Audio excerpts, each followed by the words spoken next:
Uncommon from sentences.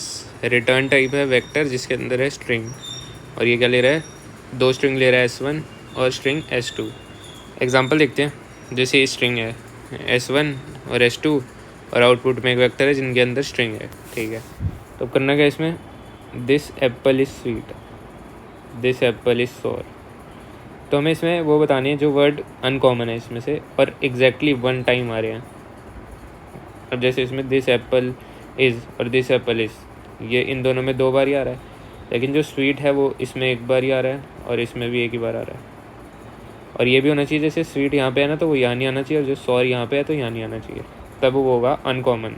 Uncommon की definition ये ऊपर दे रखी है क्वेश्चन में, पढ़ लेंगे एक बार इसको, पढ़ के दिखा। हाँ ये a word is uncommon if it exactly once in one of the sentence and does not appear in other sentence. तो यही है। तो इसमें तो हो गया स्वीट और सोर।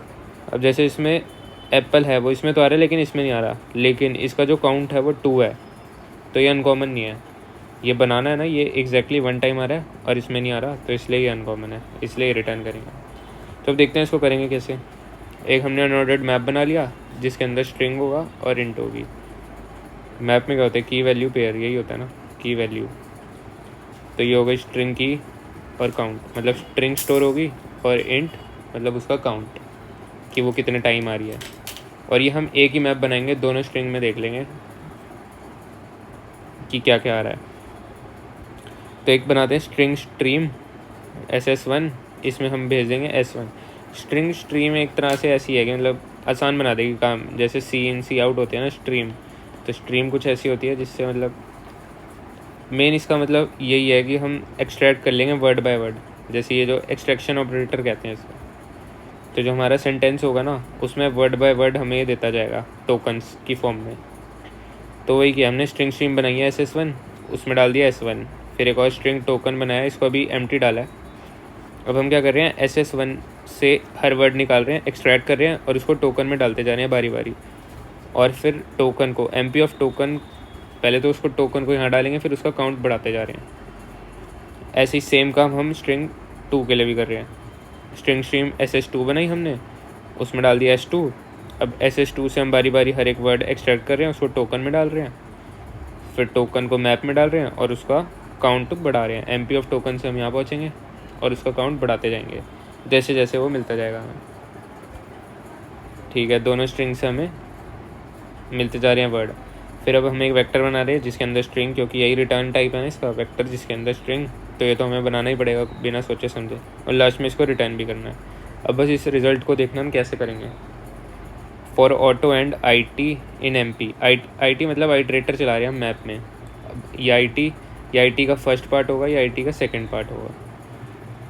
तो for auto and IT in MP, IT dot second equal to 1। IT dot second से हम यहाँ पहुँचेंगे काउंट।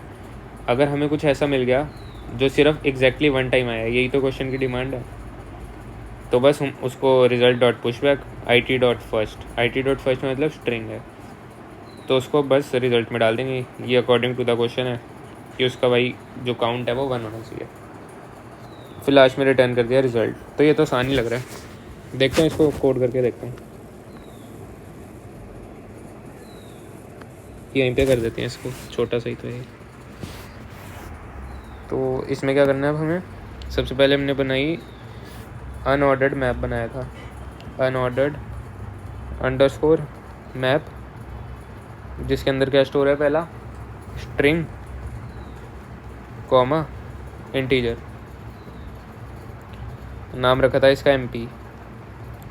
फिर उसके बाद हमने बनाई थी स्ट्रिंग स्ट्रीम SS1, नाम रखा था इसको, और इसमें क्या भेजी थी हमने, S1। फिर हमने S1 की स्ट्रिंग डाली थी वाइल, SS1 से हमने एक्सट्रैक्ट किया था, सीन वाला होता है ना, SS1 से हमने वर्ड बाय वर्ड एक्सट्रैक्ट किया और उसको टोकन में भेजा। तो टोकन भी डिफाइन करते हैं, ऊपर यहीं कर देते हैं। टोकन क्या है, एक स्ट्रिंग है, स्ट्रिंग टोकन इनिशियलाइज कर दिया। अभी ये एक एम्प्टी स्ट्रिंग है, ठीक है, बढ़िया भाई। एक लूप ब्रैकेट के लिए यहाँ डालते हैं, हाँ। जब तक SS1 से टोकन आए जा रहे हैं तो हमें क्या करना है, MP ब्रैकेट बाई स्क्वायर वाला MP ऑफ टोकन, पहले तो टोकन को मैप में डालेंगे और वो दिखता जाएगा तो उसका काउंट भी बढ़ाते जाएंगे प्लस प्लस। ये वाला ब्रैकेट हटाओ। हाँ, अब यही सेम काम उसके लिए भी करना है हमें। तो कॉपी होता है ये, देखो इधर नहीं हो रहा, टाइप कर लेता हूँ चलो। तो स्ट्रिंग स्ट्रीम SS2 और इसमें अभी क्या भरा हमने S2। फिर से वही लूप वाइल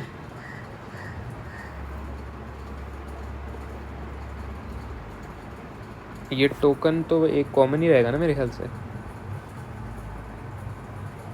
कॉमन ही रहना चाहिए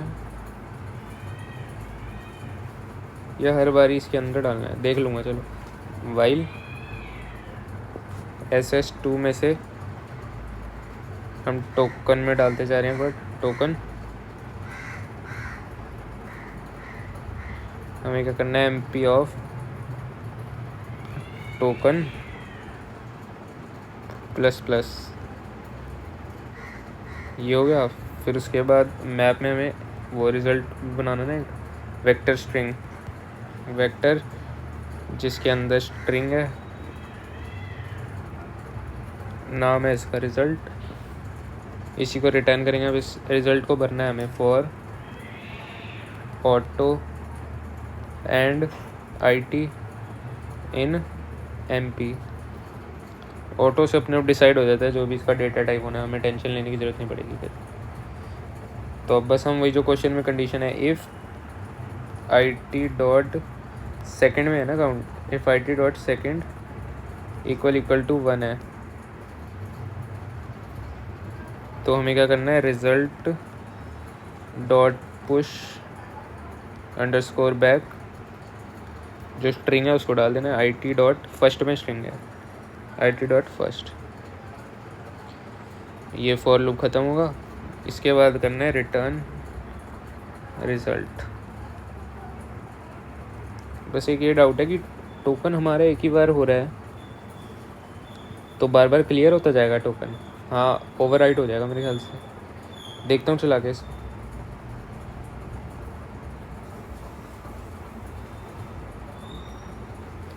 चल तो गया है, सबमिट करके देखते हैं।